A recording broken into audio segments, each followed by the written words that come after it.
What's up mga ka-Borgie? So magandang umaga sa inyo. So ito meron naman po tayong i-walk through or walk around na unit. Ito po ang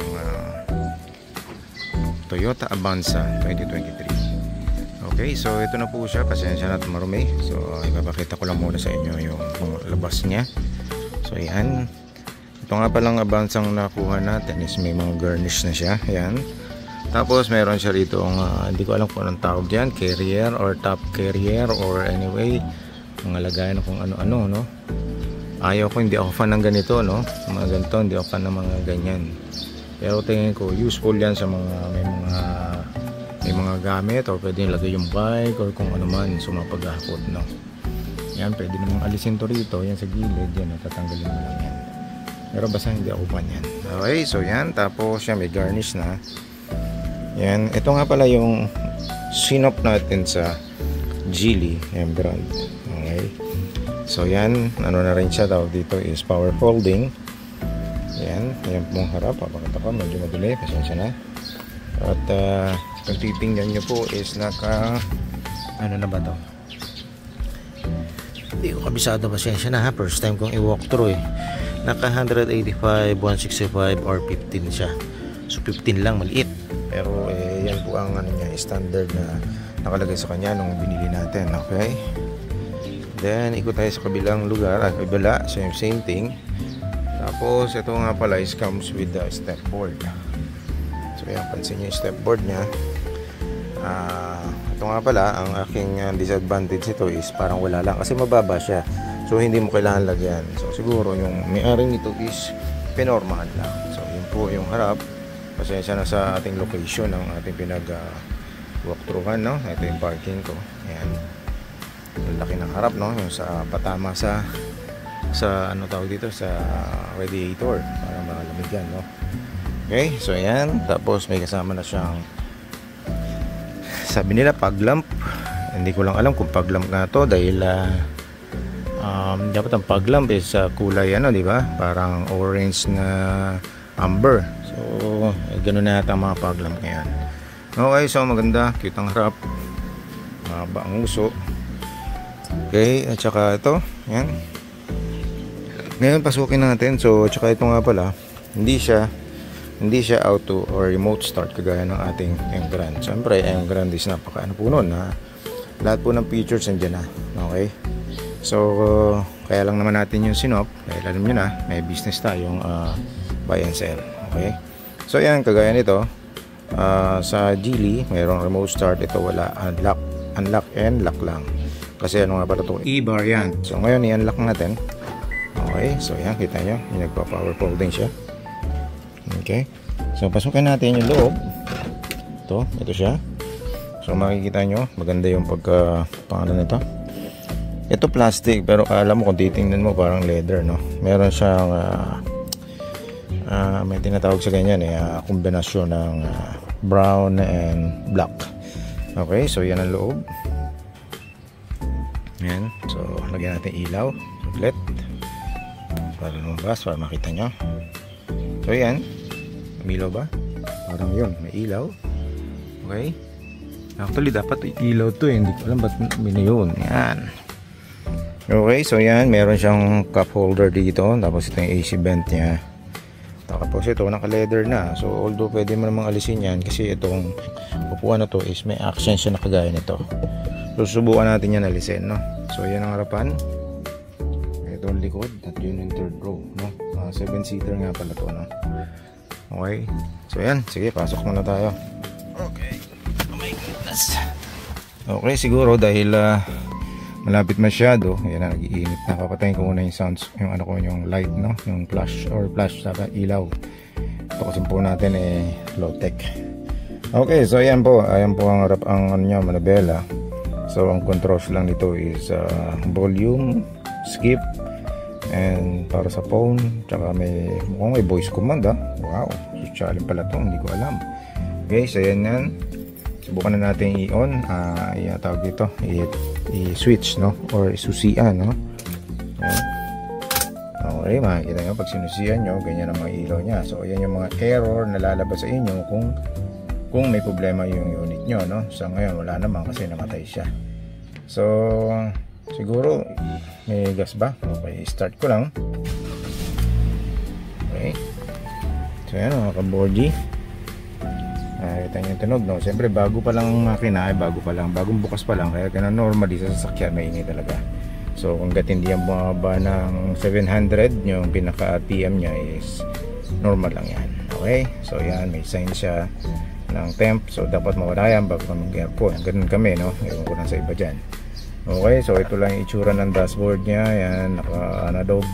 Ito lang parang LED nya. Yan, ito nyo, namamatay mo tayo. So sa twist, pwedeng range, makita nyo yung range, pwede makita nyo yung trip A or yung kilometers kung ilan na to, 21 na to yun. Tapos yan yung trip A, trip B, tapos ito yung takbo mo kung ilang kilometers ka per liter, no? Yan, tapos ito yung average nya 11.4. so 11.4 is hindi na masama, medyo mataas pero tingin ko hindi na masama. Kaya tas ito sa mga sa pangalan ito, sa relo. Okay, so move on tayo sa, actually ito sa steering wheels, meron pang mga adjustment dito, wala, nakaabang lang to siguro dun sa mga high end, no? Okay, so siguro patayin ko na lang pala yung makina. Anyway, ayan, pakita ko lang muna sa inyo. So ito, pag bubuksan nyo, i-on nyo lang yung auto fan. So parang ganyan, ayoko na ibuksan ko na, ganyan lang, ayan, makita nyo mga ganyan. So ang patay, ito lang din. Tapos ito yung control para dun sa temperature. Yan, yung gusto yung max cool, lalo pag bagong pasok kayo. Yan, pag in-on nyo nga pala to, kasama tong sa taas, no? Meron din switch sa taas. Pwede nyo patayin, pwede nyo buksan na automatic. Okay, so yan, patayin muna natin at baka magalit si Mrs. Wala tayong gas. So patayin ko lang. Yan. So yan, dito sa harapan, ito yung pang AC vent nya. Madali, may left and right. Yan. And then up and down. Okay. Tapos ito nga palang head unit nya is pinilitan na nung may-ari nito. Hindi to ang head unit talaga nito kasi head unit nito is hindi kasi hindi siya Android, kumbaga parang stock head unit siya. Siguro nagpalit yung may-ari dahil mas gusto niya yung Android at may mga sounds or kung ano-ano pa. So ayoko nang ayoko nang ipakita itong Android niya. Tingin ko is hindi siya ganun kaganda. Ewan ko lang pero hindi ko pa siya nagagamit kasi parang kakakuha ko lang nito. So para yan, tapos ito yung glove box. Ayan, dyan yung mga document nyo. May mas pa dyan, sorry Tapos ito, plastic lang lahat yan, hard plastic. Okay, tapos yan. Tapos ito, meron tayo rito ang armrest. Ang armrest, ang laman ay kanyang kalit lang. Okay, tapos meron tayong 12 volts ang rito na saksakan na pwede kayo mag-charge. Tapos ang handbrake, hindi ba siya talagang accurate, high-tech na push button ang parking or auto hold, mga ganyan. Tapos ito yung kanyang shifter. So yan, park, rear, and ganyan lang siya. So may press dito sa likod. Okay, so may indicator siya rito ng so kailangan mag seatbelt. Siguro kung push button or B bar yan, ako ano yung susunod na variant dito, siguro B. Ito, lagayan ng push button. Anyway, madali na magpagabit yung mga ganyan ngayon. Kahit saan aftermarket ka lang. Okay, dito naman tayo sa taas. So ayan, ito yung lights. Tapos ito yung pinaka niya, so walang salamin. Sa kabila, ayan, meron. So sa ganitong variant kasi hindi naman to tawag dito, hindi naman full of technology or yung pinaka high tech, no? So ayan, so far. Tapos yung speaker niya, hindi ko lang alam kung anong brand ng speaker nito, no? Pero maganda tunog niya. Tapos meron dong tweeter. Okay, so yan, dana tayo dito sa front. Kita nyo, pansinin nyo to, ito, pag bumaba ka, ayan yung step board. Alam, tatapak ka pa ba dyan, di ba? Pag bababa ka, siguro hindi na, diretso ka na. May ilang ka lang. Ako na ganun, naiilang lang ako. Okay, dito pag-usapan muna pala natin dito yung sa gilid. So yan, auto fold na rin siya. Yan, so kung gusto mo fold, yan auto fold. Okay, ito, okay, tas adjustan, madali na yan. Okay, normal na yan. Tapos auto rin yung window. Okay, natin yan lang auto yung nasa driver side. Okay, so yan. Tapos pwede nyo i-lock yung window. Okay. Anyway, yan na. And then makikita nyo sa gilid, mayroong cup holder. Hindi naman kalakihan pero pwede na. Okay, so done na tayo dyan sa loob. Siguro iwan naman na natin yung susi. Dito tayo sa passenger. Pasensya na sa mga basura. Yan. Ay. So yan siya. Sa mga gustong ano to, iswap or bilhin, PM nyo lang ako ha. So yan siya. Tapos naka deep dish na tayo. Yan. Ang ganda ng deep dish ito. Ilalim, no? Pag sinarado nyo, yan. Okay. Yan, bukas sa ilaw. Ito yung ano, control ng AC, no? Yan, pwede nyo low, high, 1, 2, 3. Tapos ito yung pinaka-vent na AC. So kung nandito siguro kayo, lamig nito. Yun lang problema.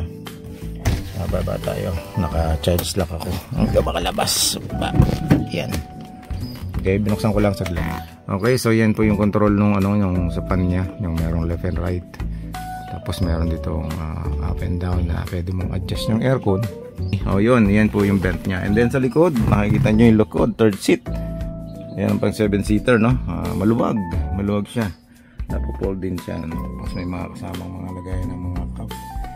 Folder din pati dito sa gilid. So yan, wala lang ditong air vent kasi nga mayroon na sa taas, so nonsense. So dito sa gilid, sa baba, may makikita naman kayo saksakan ng mga charger, no? Yan, okay, ganun lang din. Ito yung pinaka ano niya, power window button. Yan lang, wala naman ako makikitang special dito sa sasakyan na to. Ito po nga pala yung Avanza, no? Avanza E-Variant. Fully automatic naman, pero hindi siya ganun ka-high-tech. Pero para sa akin, nung ito yung dinride ko is napakaganda.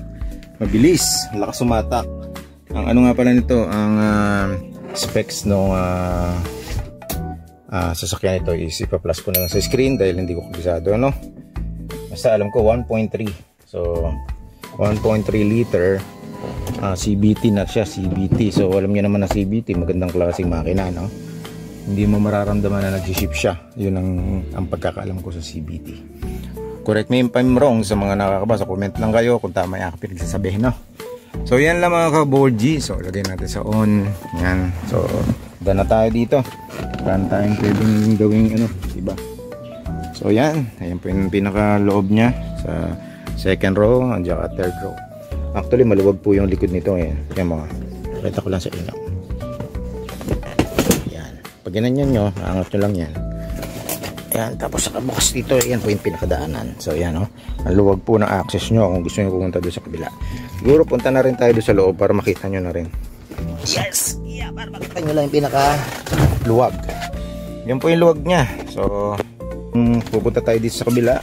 Makikita nyo kung kayo uupo. Yan, no? Diba? Mayroon pa kayo space. So, maluwag siya. Pwede nyo rin itong i-adjust yung likod. Para kung sakaling nahihirapan kayo, yan, nilahin nyo lang itong gilid, no? Para bumaba ng konti. Okay, so meron din charger. Kung meron kayo dyang parang cigarette lighter na charger adapter, lalagyan nyo lang yan para mag-charge habang nabiyahe kayo. So yan po yung itsura nyo kung nasa loob kayo. Ganda, di ba? Ayos, no? So ngayon sasarado natin. Yan. Okay. So yan, dana po tayo dito sa loob, sa interior niya mga ka-board G, pati sa outside. So doon na natin tatapusin sa labas. So yan lang. Tapos ito yung pinaka ng gasolina niya, so unleaded. Ayoko na pakita yung makina kasi medyo madumi. Pero sige, papakita ko na rin. So yan lang kayo, bubuksan lang natin dito. Yan. Sensya na sa makina at buti pala hindi natin nasiksik to ng husto. So teka, ayusin ko lang kamay ko. Okay, so sa makina, so yan po ang magiging makikita nyo. So yan ang battery, maluwag yung engine nya, oh. Hingang-hinga yung pinaka tawag dito yung makina. Okay, so ito yung sa lagayan ng coolant, radiator, ito yung sa langis, no. Ganyan siya. Hindi naman kalakihan ng makina nya kasi 1.3 nga lang, di ba? So siguro kung papa-engine box nyo to is gaganda to. So So hindi na natin ano, basta kung ano nakuha natin, ganun, at may nagkagusto, so alam nyo na. So bibigay na naman natin to. Okay, so yan itsura nya. Ayan. Okay, so yan lang mga ka-4G, no? Siguro wala na akong dapat pang idagdag. So sarado na natin tong,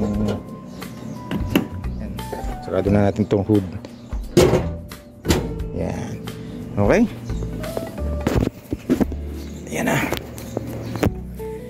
Yan na, pinakita ko lang sa inyo yung loob, no? Okay mga ka-4G, so siguro dito na magtatapos ang ating a quick walkthrough or walk around dito sa Toyota Avanza. So huwag po kayo makakalimut mag-subscribe sa aking channel, paki-like and share, paki-click na din po yung bell button para manonotify kayo every time na meron tayong ginagawang mga ganitong mga other content na video. Okay, so ang ating video is tutorial, so ito isinama ko na lang din to sa ating channel. At hanggang dito na lang at paalam.